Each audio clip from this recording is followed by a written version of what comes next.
જય શ્રી કૃષ્ણ, જય માતાજી. કેમ છો બધા? મજામાં? તો સ્વાગત છે તમારા બધાનું આજના એક નવા વિડીયોમાં. અને અત્યારે ચોકડીયાળમાં 7:30 થઈ ગયા છે અને મીસુબેન સ્કૂલે જવા માટે તૈયાર થઈ ગયા છે. અને જો એ કાલે તો રવિવાર હતો એટલે મીસુબેનને બહુ મજા હતી એમ, પણ આજે તો વહેલું ઉઠવું પડ્યું. જો એ નાહી ધોઈને તૈયાર થઈ ગઈ છે અને હજી તો એને બૂટ ને એવું બધું પહેરે છે ને વાન આવે એટલે એમાં એ જાય, વાનની રાહ જોવે છે. સ્વાગત છે તમારા નવા વિડીયોમાં. આજે કાલે રવિવાર હતો એટલે મને મજા આવી ને આજે થઈ ગયો છે સોમવાર. હા, આજે થઈ ગયો છે સોમવાર એટલે બેનને કેમ જાણે આમ સજા પડતી હોય. કા શનિવારે સ્કૂલેથી વહેલી જ આવી ગઈ હતી, કાલ રવિવાર આખો દિવસ મજા કરી. કા અને હવે અત્યારે જો સોમવાર છે મીસુબેન તૈયાર થઈ અને જાય છે સ્કૂલે. કાજે નથી જવું?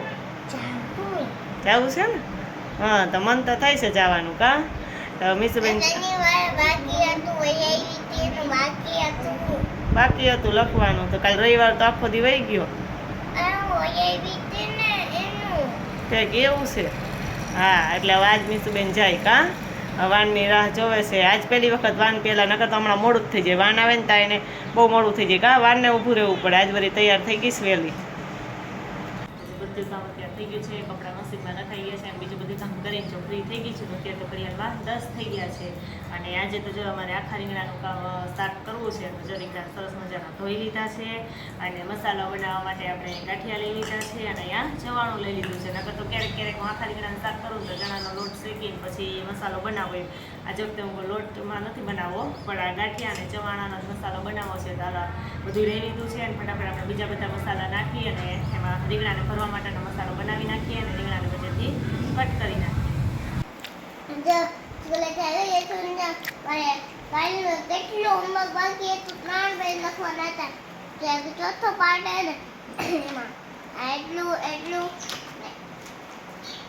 એટલું મારે તો હું તો અહીંયા પૂરી ગઈ. આવીને સુધી જેટલું બધું હોમવર્ક હતું ને એટલે મીસુબેન જો હોમવર્ક કરવા વર્ગી ગયા ને હારે નાસ્તો લઈ લીધો. કા ગાંઠિયા ને કેળા વેફર તો ખાઈ ગયા લાગે બેન, થોડીક રહી. હે લેસન કરતી જાય, ભૂખાઈ લઈ ગઈ છે અને લેસન કરું. કા બે કામ આયરે કરે. પેલા લેસન કરાય, કા પેલા નાસ્તો કરી લેવાય પછી લેસન કરાય. ઓહ, ન લખું તો કોઈ દી, પણ એને છે ને પેલા એમ કે ફટાફટ ચટું હોમવર્ક કરી લો. કા હોમવર્ક બાકી ન રહેવા દે એટલે બે કામ જો મીસુબેન હારે કરે છે. કા તમારે છે ને જો આ છોડ છે અમારે મોગરાનો, એના સરસ મજાના જો વ્હાઈટ કલરના ફૂલ આવે છે. ફૂલમાં એકદમ મસ્ત સુગંધ બહુ સરસ આવે છે. પણ અત્યારે ચોખ્ખરી ગયા છે એટલા બધા ફૂલ નથી. બહુ મસ્ત જો ફૂલ એનું થાય અને સુગંધ બહુ મસ્ત, મોગરાની સુગંધ તો બહુ મસ્ત આવે. પણ અહીંયા જો આ ઝાડ એટલું થઈ ગયું છે ને કે મારા સોપારી આવેલી છે ને તો એ હરખી કોરાતી નથી. એટલે ઝાડ છે ને પછી મારા મમ્મીને કાપી નાખવું છે. તો એની એક ડાળથી કાપી અમે ડાળથી જ વાવી હતી, તો જો આવડું મોટું થઈ ગયું છે. તો ડાળથી કાપીને બહાર જગ્યા છે તો બહાર વાવી દો, ત્યાં સરસ મજાનું થઈ જાય ને પછી આપણે આ કાપી નાખશું. અને અંજીરે જો આ આખું નમી ગયું છે અને અંજીર તો એટલા બધા આવ્યા છે ને હમણાં. નકર તો વચ્ચે તો થોડાક આવ્યા હતા, પણ હમણાં તો જો એક પાન ડાળમાં એમાં આવ્યા છે અંજીર. એટલે જો બધા એકારે પાકી જાય ને તો આપણે એને જે બજારમાં મળે ને જે અંજીર એવી રીતે આપણે બનાવશું, ટ્રાય કરશું કે એવા અંજીર આપણી રીતે બને કે નહીં એમ. પણ હજી તો જો કાચા છે.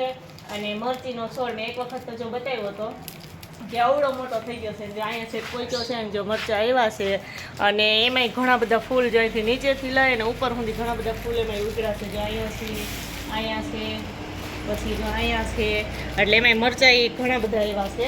એટલે આ છોડ કાપી નાખીએ ને તો મરચીના છોડને ક્યાંક આમ બીજે એમાં જોઈ કરવો જોઈએ, નકર એ કપાઈ જાય.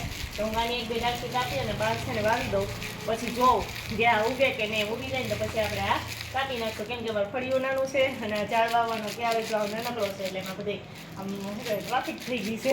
એટલે હવે છે ને આને એક ડાળખી આપણે બહાર ચોમાસું છે ને તો કદાચ ચોટી જાય, કેમ કે આની ડાળખી જ મેં વાવી હતી. જ્યારે આપણે ફટાફટ ડાળખી અસલની ગોતી લઈ ઝાડીએ પછી બહાર વાવી દઈએ.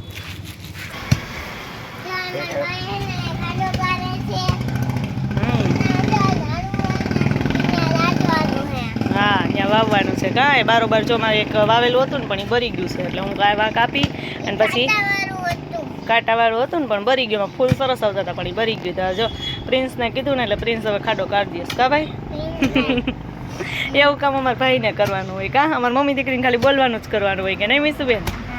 હે જો અમે એમાંથી ડાળખી કાપી લીધી ને પણ આ બહુ મોટી છે એટલે આ બધી ડાળખી છે ને એ આપણે કટ કરી નાખીએ કાકા ચાલી જઈએ નકર તો પછી ઢોર કે કંઈક આવે ને તો પાંદડા ખાવા માટે હલાવે ને તો હલી જાય એટલે સરસ ઉગે નહીં.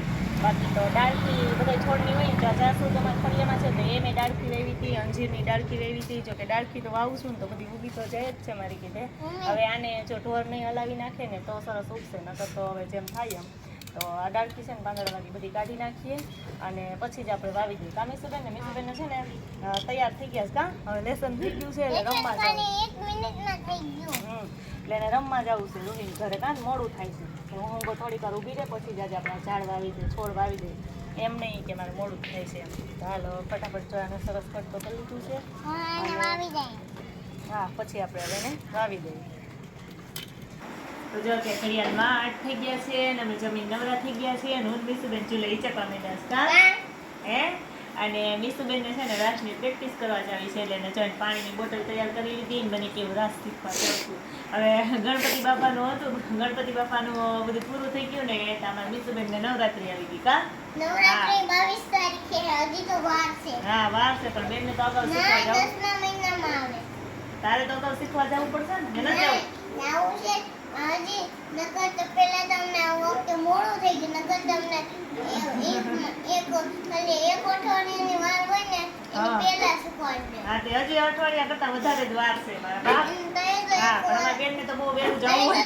5 અઠવાડિયા પછી.